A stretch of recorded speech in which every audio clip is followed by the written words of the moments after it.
Big What, difference. how do you reconcile, like for me, I prefer not to be engaged in technology, but I feel like my life purpose requires me to be online quite a lot, like or with my computer, working on my book, or all those things that I do, and connecting with other people.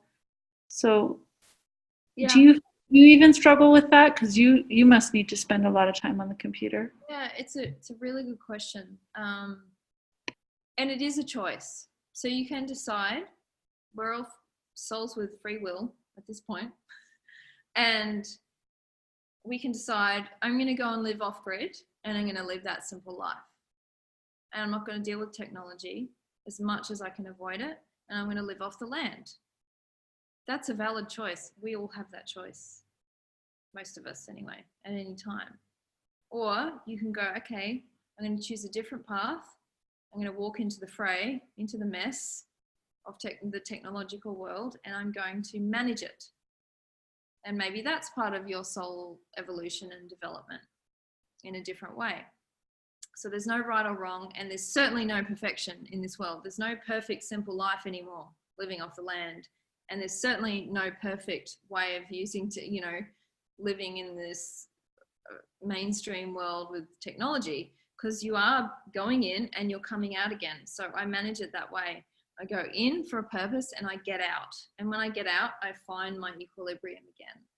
That's kind of how to manage it. It's a dance. So it is not about either or, get off technology or be taken over by it. It's how you manage it. You can manage that.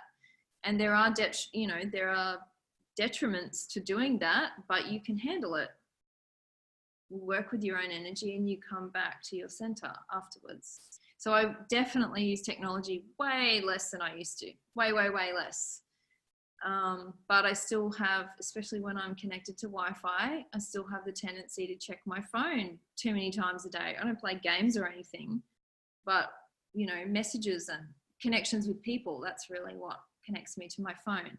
So that can be a shortcut or a band-aid or whatever you want to call it to living in the present and actually going, okay, if I need to connect with someone, they're going to come into my field. I'm going to psychically feel it. And this is also where we're moving to in 5D is telepathy, where we don't need devices to communicate with one another. We don't even need words, but it's an evolution. So we're not like going to jump to that. We're using technology for a purpose to get there. That's how I see it.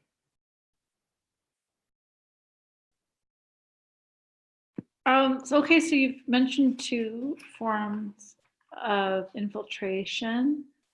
Are there others? They're the two main ones that I've encountered. Yeah. And And that's enough, frankly. when you said non-physical devices, what does that mean? Non-physical devices. Yeah. Um, so basically, they are designed to keep us stuck in a program, which I see as a loop. So it's like, okay, so I'll give an example because this is a recent one. I've recently found, and by the way, it's normal to find, if you're actually looking, it's normal to find implants and devices in your body. It's a constant clearing process because of the free for all of energies right now on Earth while we go through this upgrade. So I'll just say that to start with. Is I found clamps or devices over my ovaries when I'm scanning my body for implants. So these devices are designed to numb out or restrict or actually siphon energy away or mimic the energy of my body, of that part of my body. So when I clear that away, the ovaries can function as normal again, and they can actually act as a sonar or a beacon for energy. So the ovaries are designed that way. That's another story. But anyway, yeah, so you can literally find clamping, all sorts of devices I've seen in bodies, in my body and other bodies. But it's not something you need to be afraid of. It's just it's like, if you find a goanna or a lizard has like crawled into your house and you go, well, you're not supposed to be here, mate. Outside the door, you know, and you get rid of it. So it's really that simple. But if we're not looking, or if we're in fear of looking, then that's when we can actually be intercepted or interfered with without even realizing. And that's when things start to go down, like how we lose energy, we lose perception. You know, I've seen devices, and this happens in the psychic realm as well. It's like clouding the third eye, so we can't see. We lose our perception because they don't want us to see these things. So all of that, any kind of interference can happen. Yeah. Hang on, I've lost you. I'm mute. Yeah, I had myself muted. Are you able to see that in anyone at any time if you check in? Looking for implants or interference? Yeah, mostly. Yeah. Okay.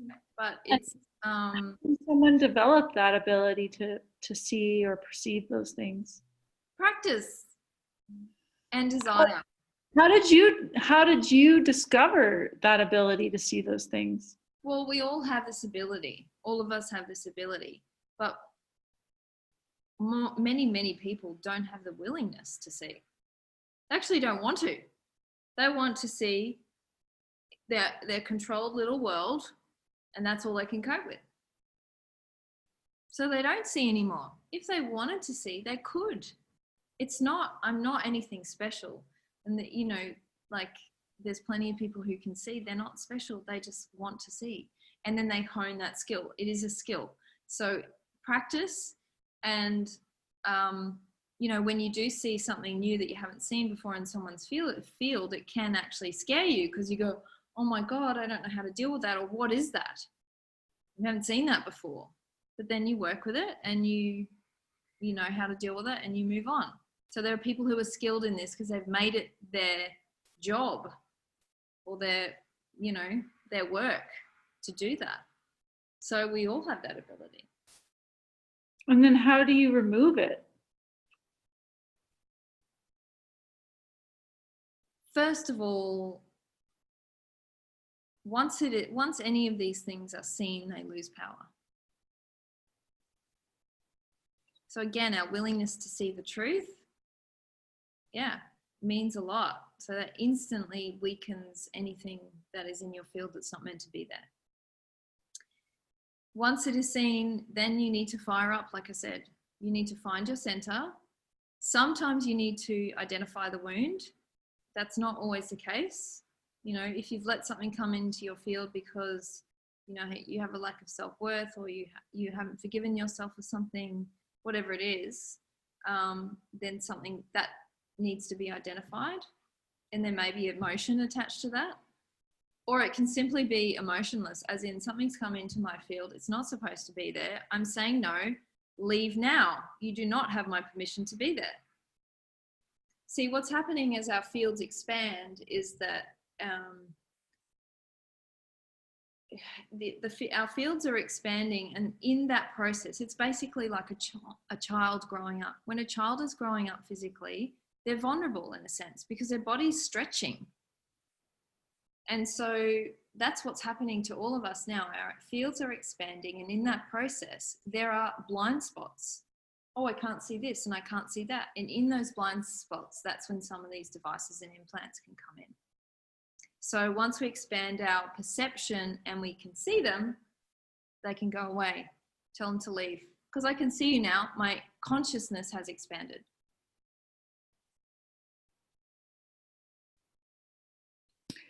But what about humans? Human physical infiltrators? Do they count, or is that just an asshole? Or both. Human asshole infiltrators.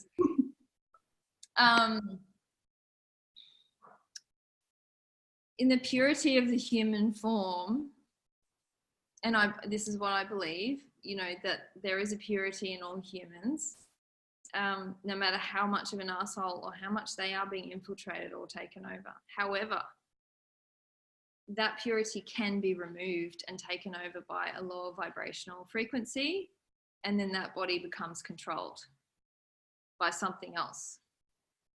So the soul basically gives up the body and the purity is lost. And so people don't realize this, that we actually have to fight to be here now. We have to fight to be in our bodies.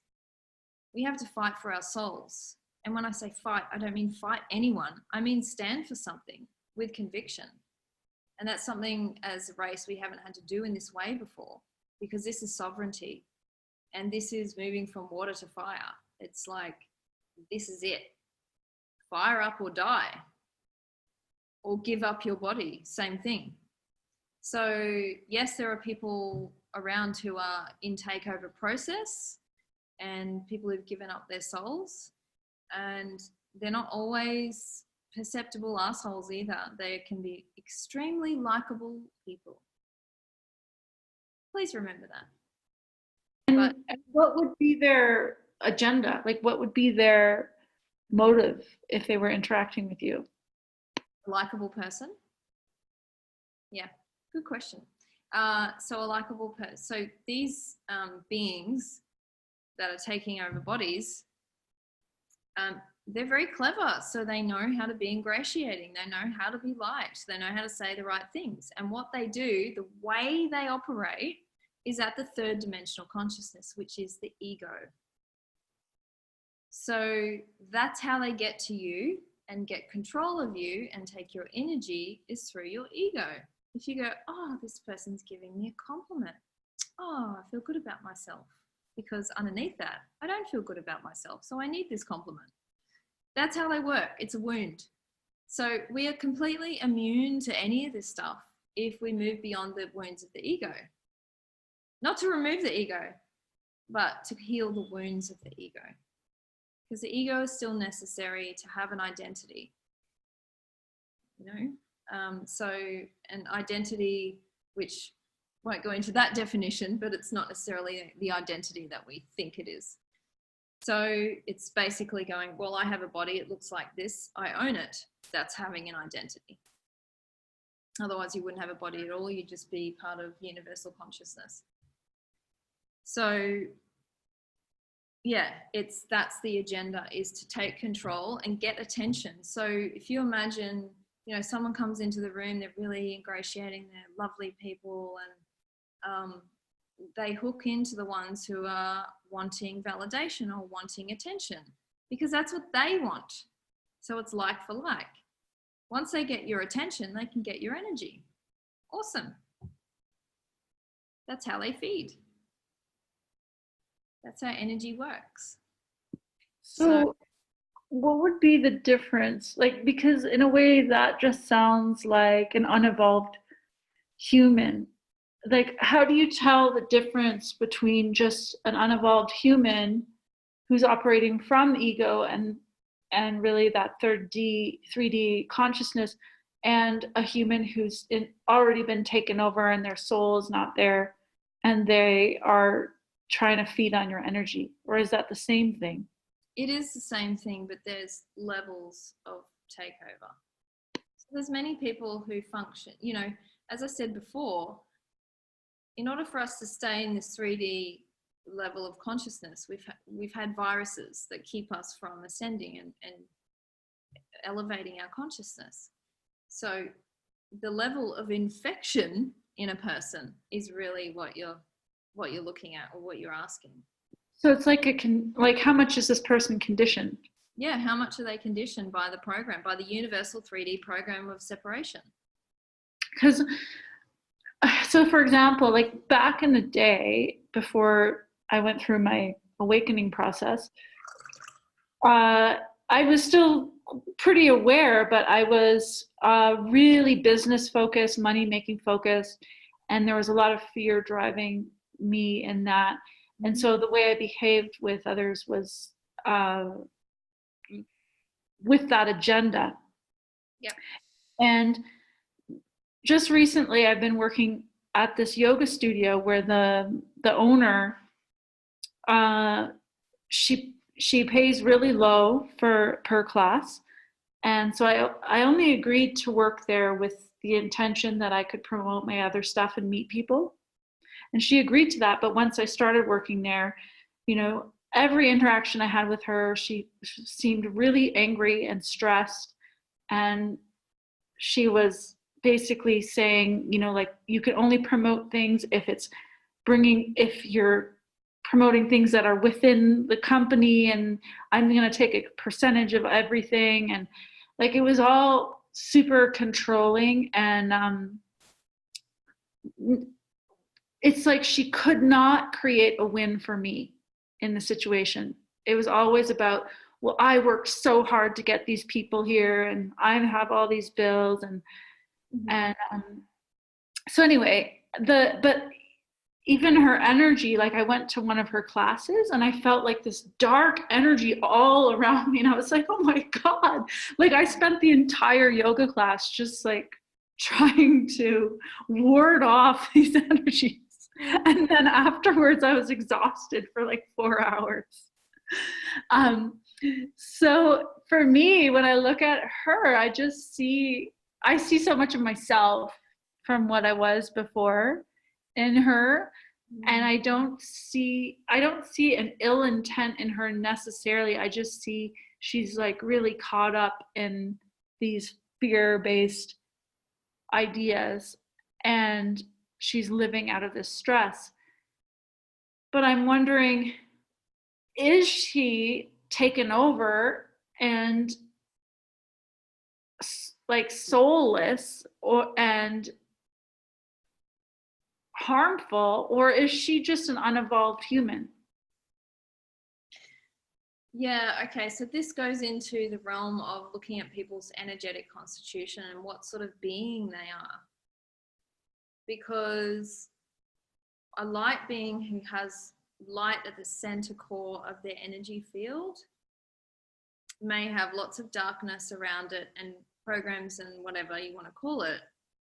She may be a highly programmed light being.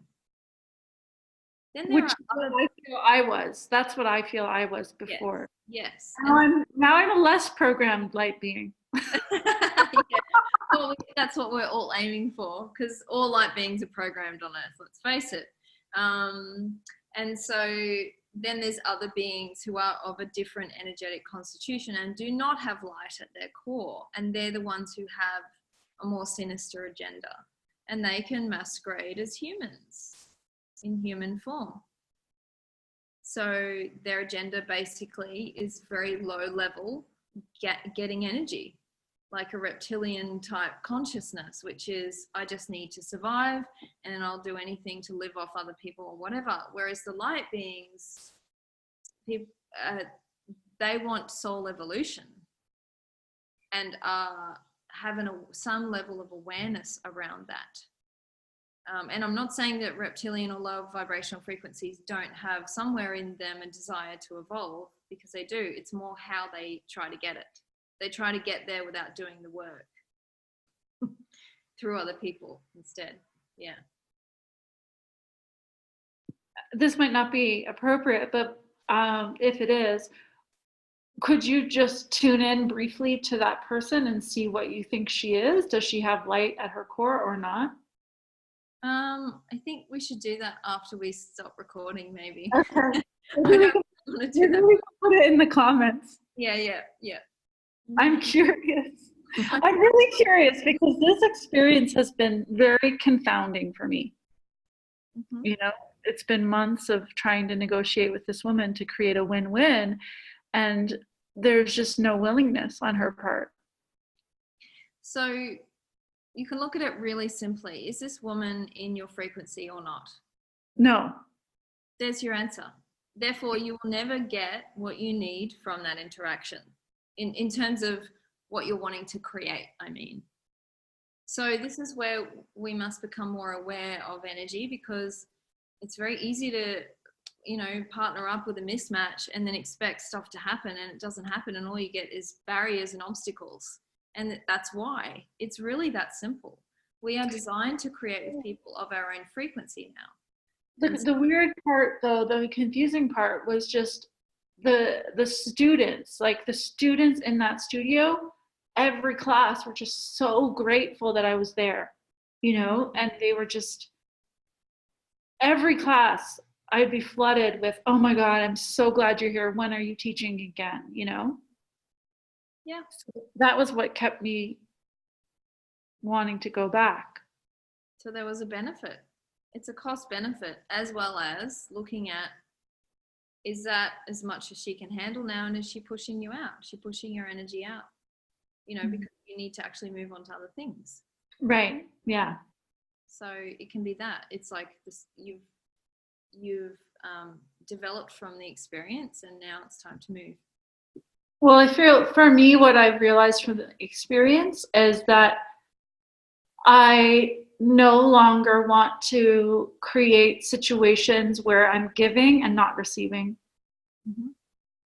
That I was giving my energy there and my expertise, but not receiving in return what nourishes me. So it's just like you said, it's like giving my energy. There you go. And that's the wound playing out again. These are how our wounds play out. So we are the creators of our reality. So we invite these people in to show us the wound. Right.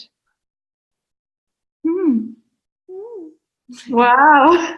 I feel like this is like a coaching session. We've covered a lot of ground here. We're using all of my experiences,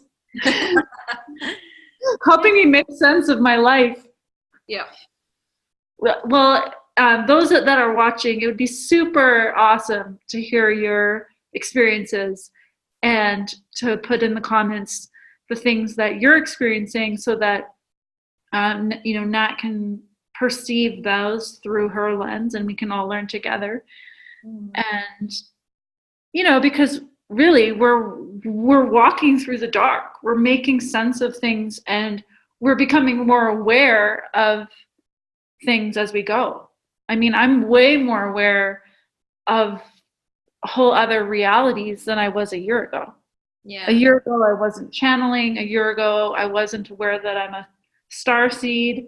Like a year ago I wasn't going through psychic attacks and clearing myself. Yep. Mm-hmm. Yep. And that's it. Expansion, man. Expansion of our reality, and what we're actually perceiving is our reality. That's where it's heading. More of that. Thank you for your awesome questions, by the way. Such good questions today. Anything else you want to say to wrap up? I would just say that everything we've covered today, just to be curious and realize that we are students in this, and this is a whole new body of work that to learn and to become skilled in. And there are no rules. There are perhaps principles, which I've touched on today, but it's really about coming back to your center and your truth, and that is your barometer now. So that's the bottom line. And Nat, for people that are learning, and that want support, do you offer that kind of support in your one-on-one work? Yeah, I do. Yeah. So you could do potentially like an energy scan for someone, or okay, that seems like a really useful thing. Yeah, my interest is more about in empowering people to see what they need to see themselves, but certainly if they get stuck, then, and sometimes we do, then help is available. So I am planning to teach a lot of this stuff early next year around some of these skills. So that should be interesting and fun, a whole different realm for me as well to be teaching versus business or bodies. Yeah, moving into that space. So yeah. And then where would someone find a link to that one-on-one kind of work, a session? Yeah, you can just go to my website, sacredbusiness.com.au. And then what's the session called? They just need to book a private session with me, basically. Okay. Okay, so you have it just generic private session? Just book time with me, yeah. Eventually you can book time with me, but not yet. Well, I'm busily writing about to publish her book, so we'll be talking about that next time. Sweet. Okay, thank you. Thanks for watching. Bye. Bye.